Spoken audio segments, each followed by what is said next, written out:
ये लोग कलमदां थे, कलम उठाने वाले लोग थे, लिखने वाले लोग थे, राइटर्स थे, तो इन लोगों ने अपने लफ्ज़ों से लोगों को जागरूक किया। ये बात क्लियर हो पा रही है? तो धनपत राय के नाम से जब इन्होंने लिखा तो ये किताब पहुंची गवर्नमेंट के पास, अंग्रेजी गवर्नमेंट के पास ये पहुंची, तो उन्होंने इस पर बैन लगा दिया। तो दया नारायण निगम ने, हाँ दया नारायण निगम, ठीक है, दया नारायण निगम, इन्होंने क्या किया, इन्होंने कहा इनसे, धनपत राय से, कि ऐसा एक काम करो, तुम ना अब अपना नाम चेंज कर दो, तुम धनपत राय के नाम से मत लिखो, ठीक है। तो उन्होंने सुझाव दिया कि तुम मुंशी प्रेमचंद के नाम से लिखो। तो फिर इन्होंने अपना नाम बदलकर मुंशी प्रेमचंद रखा, और मुंशी प्रेमचंद के नाम से ही उन्होंने रखा। का कहने का ये मतलब है कि उनका असल नाम धनपत राय नहीं बदला, कलमी नाम उनका, यानी कि इस नाम से अब उन्होंने लिखना शुरू कर दिया। ये बात क्लियर हो पा रही है? ठीक है। ये कब की बात है भाई? ये बात है 1908 की। और 1908 से उर्दू में 1908 से उर्दू में, ठीक है, अफसाने की रवायत कायम, है ना, हुई। और ये रवायत कायम किसने की? ये रवायत कायम की मुंशी प्रेमचंद ने। इनका पहला अफसाना सोज़े वतन, अफसाने की किताब सोज़े वतन, मेरी बात क्लियर हो पा रही है, 1908 में। अब यहीं से इनके साथ बहुत सारे लोग जो इनके साथी थे, लिखने वाले राइटर्स थे, उन लोगों ने भी अफसाने की तरफ रुजू किया, ठीक है, अफसाना लिखना शुरू किया, है ना। अब जाहिर है कि जब अफसाने लिखे तो अफसाने लिखने की कुछ बात तो होगी ना। अफसाना जब लिखा है उन्होंने, तो अफसाना लिखने के लिए उसके पास कुछ अज्जा तो होगी ना, कुछ तो तरतीब होगी ना, कुछ तरकीब होगी, है ना। किस तरकीब से, किस स्टाइल से अफसाना लिखा जाए। तो देखो, स्टाइल की जहाँ तक बात है तो राइटर्स का अपना अपना अलग अलग अंदाज होता है, अलग अलग स्टाइल होता है। एक मौजू होता है, एक पहलू होता है, उस पहलू को लेकर, उस मौजू को लेकर अफसाना निगार या जो राइटर्स होता है उसे अपने लफ्ज़ों से कागज़ पे उतारता है ना। यानी कि उन लफ्ज़ों से क्या करता है, कागज़ पे तस्वीर खींचता है। किसकी तस्वीर खींचता है? कोई एक पहलू को उठाता है, उस पहलू की तस्वीर खींचता है। तो यहाँ भी यही बात है कि मौजू की बात है, तो मौजू में यहाँ पे कोई भी मौजू हो सकता है। मौजू में कोई भी मौजू का कहने का मतलब है कि उस ज़माने में आप देख रहे हैं देहात की ज़िंदगी है, ज़मींदार एक तरफ देहात के लोगों के ऊपर अपना पैर रखे हुए हैं, है ना, अपनी जूती लोगों के सर के ऊपर रखे हैं। उन लोगों के ऊपर जो किसान हैं, किसानों के ऊपर जो ज़मींदार थे, मतलब जो लैंडलॉर्ड थे, जिन किसानों के पास अपनी ज़मीनें नहीं थी, और जिनके पास अपनी ज़मीनें थी भी, तो अगर ज़मीनें थी तो कर्ज़दार थे। वो किनके कर्ज़दार थे? ज़मींदारों के, उन लोगों के कर्ज़दार थे जो कर्ज़ा दिया करते थे।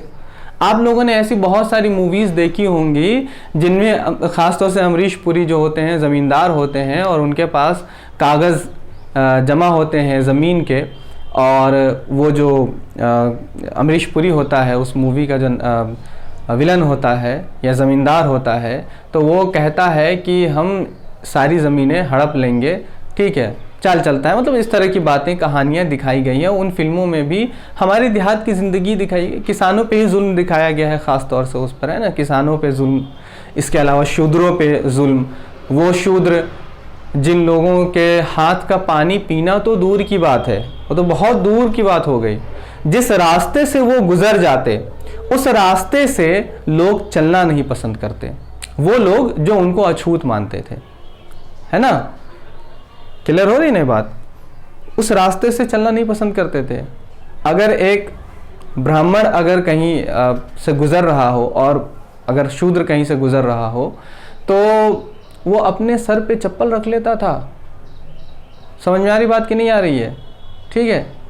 और उनकी रेस्पेक्ट में और वो अगर देख लेते थे, बहुत